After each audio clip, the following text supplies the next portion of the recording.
Shri Rahul Gandhi ji.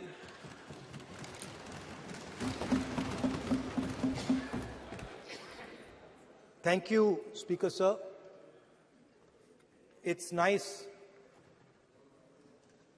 to be speaking for the first time in the new House in your presence.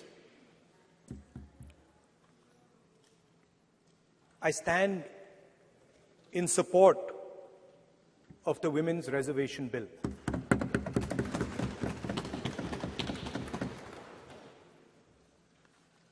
Yesterday, I was listening to the discussion, and the issue of the Sengol came up.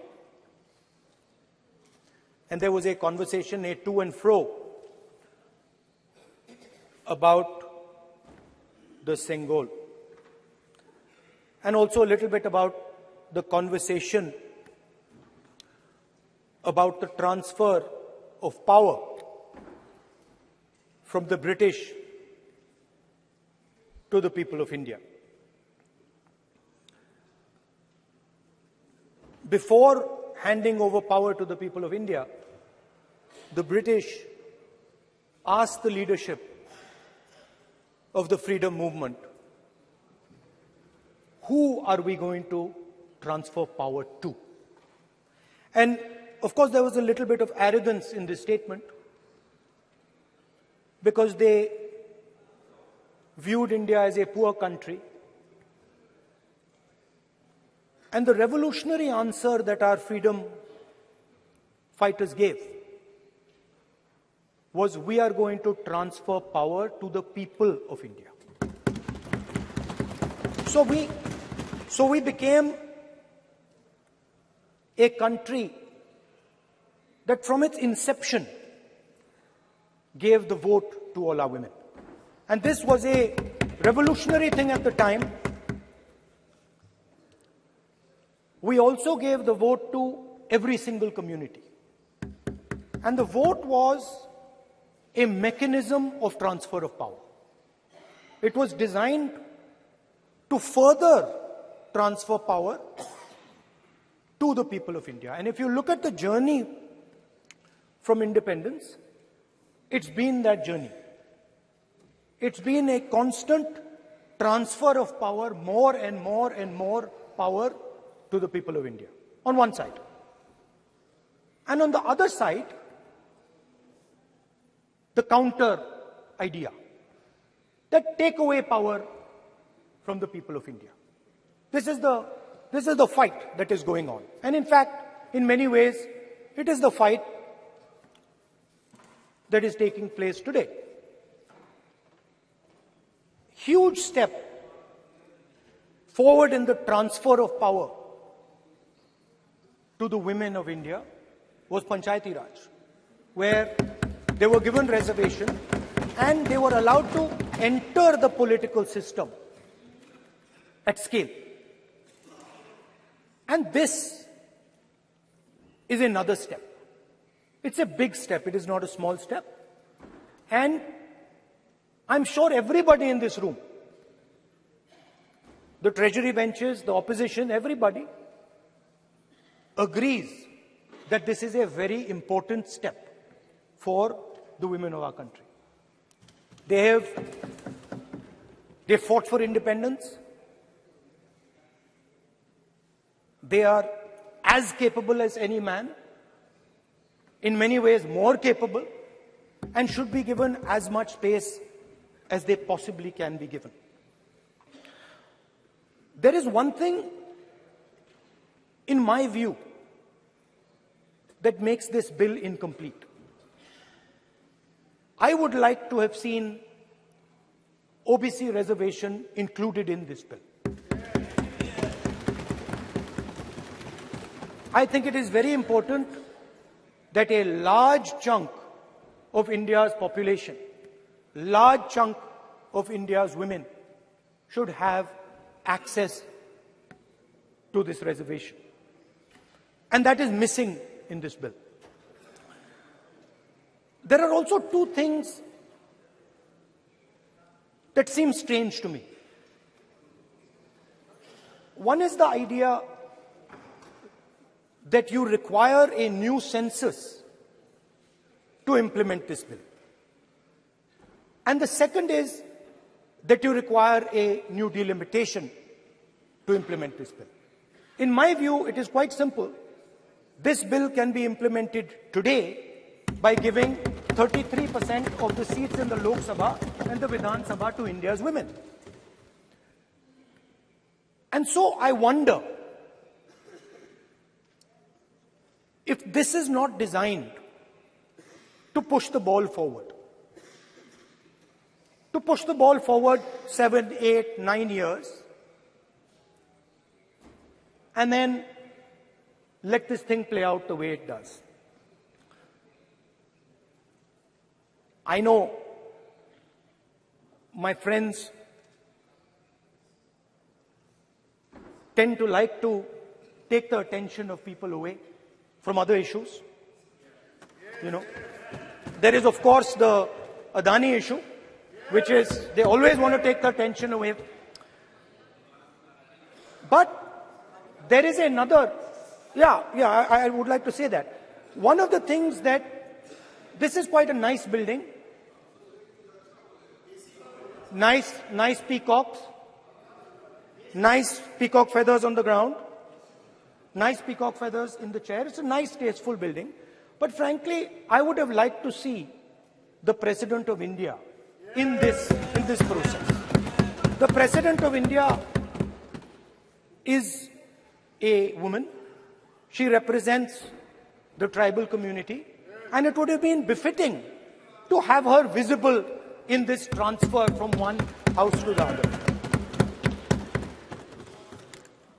So, one of the things that the government likes to distract from, of course, is Mr. Adani. And there is another thing that the government likes to distract everybody from.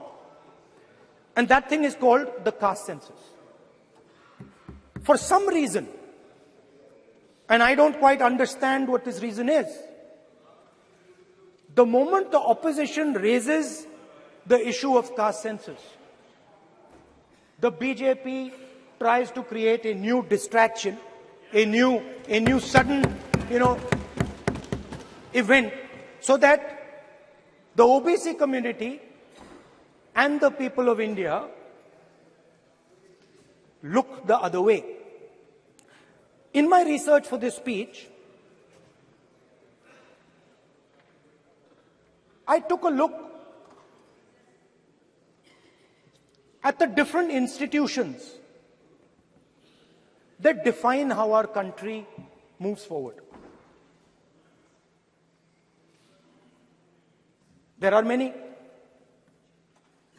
There is the Lok Sabha, Rajya Sabha, Vidhan Sabhas. There is the bureaucracy. There is the press. And there's the judiciary. And I looked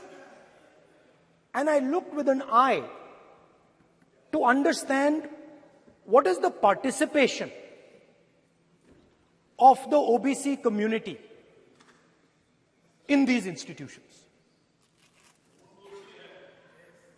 मतलब हमारे जो institutions हैं उनमें OBC की भागीदारी कितनी है, ये सवाल मैं पूछ रहा था और मैंने अलग अलग इंस्टीट्यूशंस में थोड़ा रिसर्च किया. जो सेंट्रल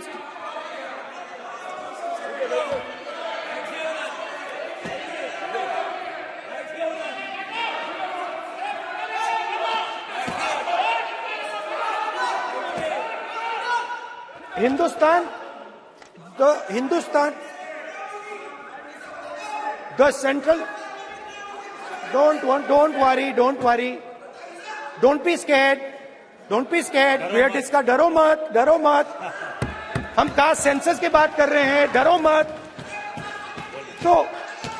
तो मैंने, I checked, simple thing I did, I said, look, what is the most important set of people in the government of India? The people who define how this country is governed. Of course, Lok Sabha and Vidhan Sabha, but beyond that, they are the 90 secretaries of the government of India.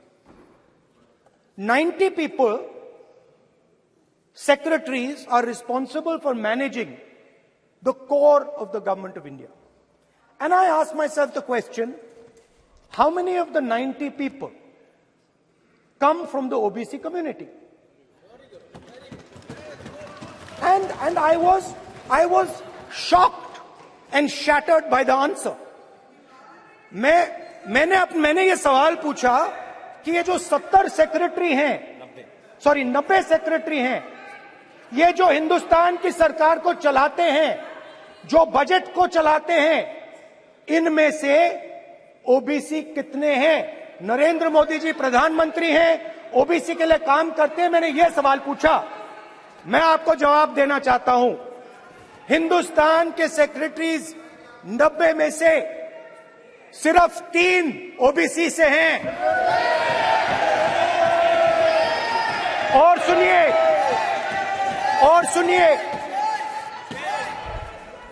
सुनिए, नहीं घबराइए मत, डरो मत।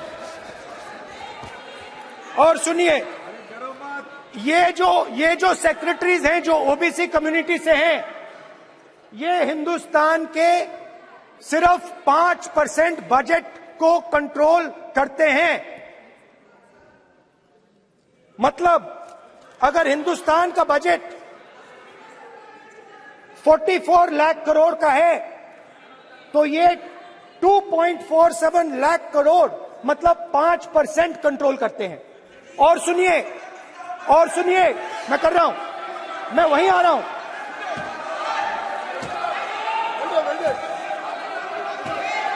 मतलब ये जो है ओबीसी की बात नहीं सुनना चाहते, ओबीसी की बात नहीं सुनना चाहते, ओबीसी की बात नहीं सुनना चाहते, ओबीसी की बात नहीं सुनना चाहते।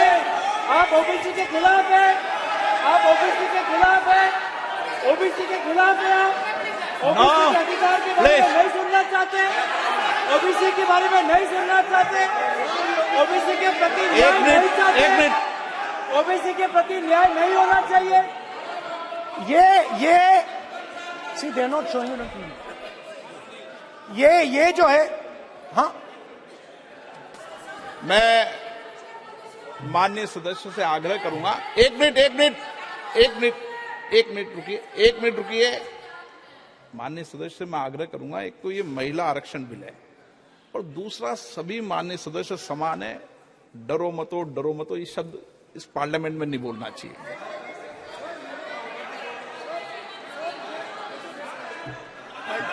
सर, ये जो डिस्कशन है, sir, speaker sir, this discussion,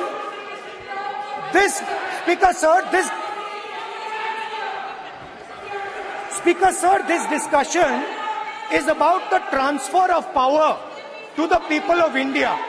The women being one group of the people of India and the OBC community being another group of the people of India. And I am elaborating that the OBCs, who number a huge percentage, have 3% of the 90 secretaries of this country and control and define 5% of India's budget. This is an insult and a shame to the OBC community. ये OBC community का अपमान है। तो सवाल उठता है कि इस देश में कितने OBC हैं, कितने दलित हैं, कितने आदिवासी हैं, और उस सवाल का जवाब सिर्फ कास्ट सेंसस से मिल सकता है। तो मेरा सरकार को एक सुझाव है, सबसे पहले ये जो महिला का बिल है, इसको आप पास कीजिए, आज पास कीजिए, ये जो आपके लागू कीजिए, और ये जो डिलिमिटेशन है जो आपने बोला है, और ये जो सेंसस है, इसकी कोई जरूरत नहीं है। 33% आप महिलाओं को सीधा दे दीजिए। और दूसरी बात, इसको बदलिए, इसको आप बदलिए। कैमरा नहीं है सर, कैमरा नहीं है, आपको दिखाएंगे सर। पूरा भाषण में आपको ही दिखाई कैमरा ये आप बदलिए। ये जो लिस्ट है, ये ओबीसी समाज का अपमान है। 90 लोग हिंदुस्तान के सेक्रेटरी हैं, उनमें से 3 लोग ओबीसी समाज के हैं, 5% बजट को कंट्रोल करते हैं। तो जल्दी से जल्दी आप कास्ट सेंसस कीजिए, जल्दी से जल्दी जो हमने कास्ट सेंसस किया था उसका डेटा आप रिलीज कीजिए, और अगर आप नहीं करेंगे तो हम कर डालेंगे। Thank you. धन्यवाद।